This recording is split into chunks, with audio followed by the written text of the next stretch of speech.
Aos 30 anos, um jovem rei transformou o impossível em realidade. Da pequena e subestimada Macedônia até os confins do mundo conhecido, ele avançou como uma força imparável da história, um vendaval que redesenhou mapas e destinos. Hoje vamos mergulhar na trajetória épica de Alexandre, o Grande, o estrategista que desmantelou o maior império da antiguidade e mudou o rumo da civilização para sempre. Prepare-se para conhecer o homem por trás do mito, o visionário que, com pouco mais de 30 mil soldados, ousou desafiar um gigante com mais de 1 milhão de quilômetros quadrados. Antes de começarmos essa jornada épica, curta o vídeo, compartilhe com quem ama a história e inscreva-se no canal para não perder nenhuma grande narrativa como esta. Para entender a ascensão de Alexandre, precisamos primeiro voltar à sua terra natal. A Macedônia, na maior parte do tempo, não era vista como o centro do mundo antigo. Para os gregos do sul, como atenienses e espartanos, os macedônios eram considerados rústicos, quase bárbaros. Era uma região montanhosa, de pastores e guerreiros, cercada por rivais poderosos e constantemente ameaçada por tribos vizinhas. No entanto, foi nesse ambiente hostil que a Macedônia se fortaleceu lentamente sob uma liderança visionária, a de Filipe II, pai de Alexandre. Filipe foi um gênio militar e político. Ele reorganizou o exército, criando a famosa Falange Macedônica, uma formação de infantaria quase invencível, e aprimorou a cavalaria. Mais do que isso, ele unificou a Macedônia e, através da diplomacia e da força, submeteu grande parte da Grécia. O jovem Alexandre cresceu nesse ambiente de disciplina, estratégia e ambição sem limites. Ele não foi apenas criado para ser um rei. Desde cedo, foi preparado para liderar não apenas exércitos, mas destinos. Sua infância foi marcada por um treinamento rigoroso, aprendendo a lutar, a cavalgar e a comandar. Dizem que, ainda menino, ele domou o bucéfalo, um cavalo selvagem que ninguém conseguia montar. Não pela força, mas pela inteligência, percebendo que o animal temia a própria sombra. Essa história, real ou não, ilustra a essência de Alexandre. Um líder que via o que os outros não viam. Mas a formação de Alexandre ia muito além do campo de batalha. Filipe sabia que um grande líder precisava de uma mente afiada, não apenas de uma espada. Por isso, ele contratou o maior pensador da época para ser o tutor de seu filho, o filósofo Aristóteles. Durante anos, Alexandre teve acesso ao melhor conhecimento de seu tempo. Aristóteles não lhe ensinou apenas filosofia. Ele abriu as portas da ciência, da política, da literatura e da medicina. Alexandre aprendeu sobre a lógica, a ética, a biologia e a estrutura dos governos. Ele lia a Ilíada de Homero como um manual de heroísmo e estratégia, vendo em Aquiles um modelo a ser superado. Essa educação profunda moldou sua visão de mundo. Ele não queria apenas conquistar territórios. Ele queria entender o mundo, fundir culturas e deixar um legado duradouro. Ele sonhava em unir povos e ideias sob uma nova ordem mundial, um conceito que mais tarde seria conhecido como helenismo. A visão de Alexandre era global, muito além das fronteiras da Macedônia. Ele não via os persas apenas como inimigos a serem derrotados, mas como um império a ser absorvido e transformado. Aos 20 anos, o destino bateu à sua porta de forma trágica. Seu pai, Filipe II, foi assassinado, e Alexandre assumiu o comando em um momento extremamente delicado. A notícia da morte de Filipe ecoou como um trovão. As cidades gregas que haviam sido subjugadas viram uma oportunidade para se rebelar. Tribos ao norte ameaçavam invadir. Alianças foram testadas, e o mundo observava com desconfiança aquele jovem rei. Muitos acreditavam que o império construído por Filipe desmoronaria, mas eles subestimaram Alexandre. Em pouco tempo, ele demonstrou que não era apenas o herdeiro de um trono, mas um líder nato, capaz de decisões rápidas, firmes e, muitas vezes, implacáveis. Ele marchou com seu exército em velocidade impressionante, esmagando revoltas no norte e reafirmando seu domínio sobre a Grécia. Sua destruição da cidade de Tebas, que ousou se rebelar, serviu como um aviso brutal para todos os outros. A era de Alexandre havia começado. Com a Grécia pacificada sob seu controle, ele finalmente pôde se voltar para o grande projeto de seu pai: a invasão do Império Persa. E que império era esse? O Império Aquemênida, conhecido como o Império Persa, era o maior, mais rico e mais poderoso que o mundo já tinha visto. Ele se estendia do Egito à Índia, abrangendo dezenas de povos, línguas e culturas. Suas cidades, como Babilônia, Susa e Persépolis, brilhavam com ouro, jardins suspensos e uma administração sofisticada.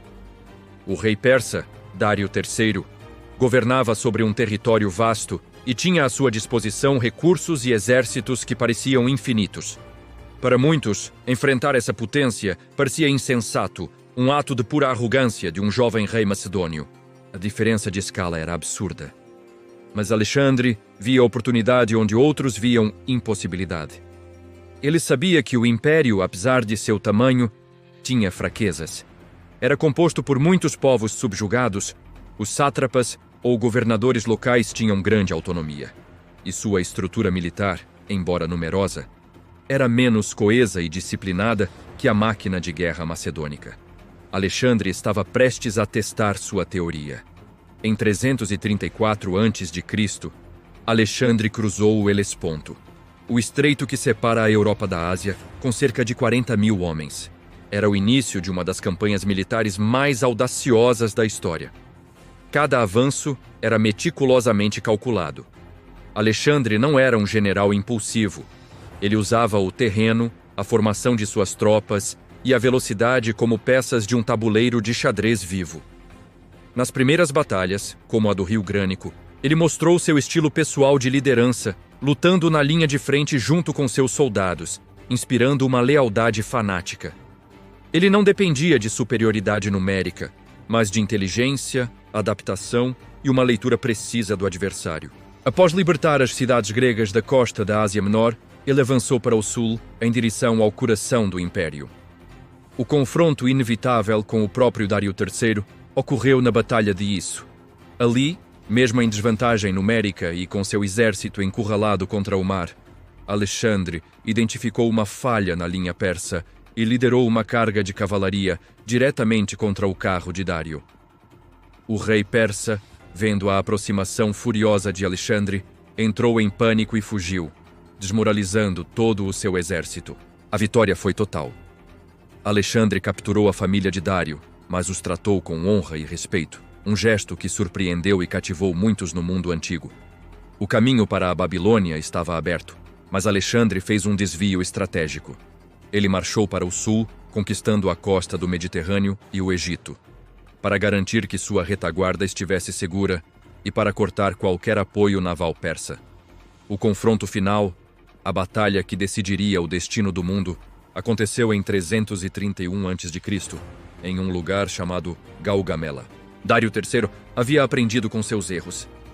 Ele escolheu uma planície vasta e aberta, perfeita para suas carruagens com lâminas e sua imensa cavalaria, neutralizando as vantagens táticas que Alexandre costumava explorar em terrenos acidentados. O exército persa era gigantesco, talvez 5 vezes maior que o de Alexandre.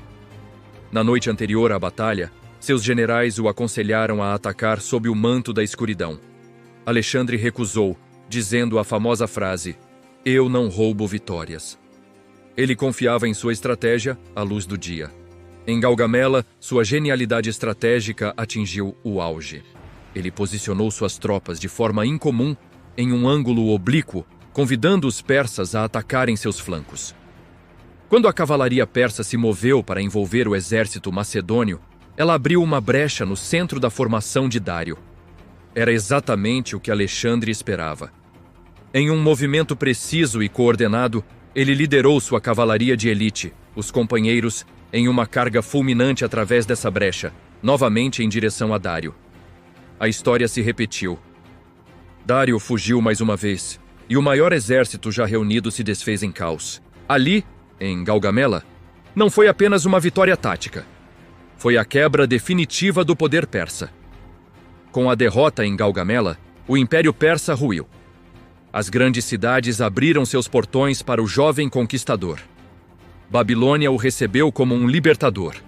Em Susa, ele encontrou tesouros inimagináveis, suficientes para financiar suas campanhas por décadas. Em vez de agir como um conquistador brutal, Alexandre demonstrou uma surpreendente visão política. Ele preservou bibliotecas, adotou costumes locais, respeitou tradições e religiões, e até mesmo incorporou persas em seu exército e administração. Ele buscou a integração, não a destruição. Casou-se com Roxana, uma princesa bactriana, e incentivou seus soldados a fazerem o mesmo com mulheres locais, sonhando com uma fusão de culturas greco-persa. O mundo antigo estava sendo completamente redesenhado, não apenas nos mapas, mas nos corações e mentes. Com apenas 30 anos, Alexandre, o Grande, controlava territórios que jamais haviam sido unidos sob um único comando. Do Mediterrâneo ao rio Indo, na fronteira da Índia, seu nome ecoava como um símbolo de ambição, visão e estratégia inigualável. Seu império não era apenas territorial, mas cultural, espalhando a língua, a arte e o pensamento grego por todo o Oriente, enquanto absorvia e valorizava o conhecimento oriental.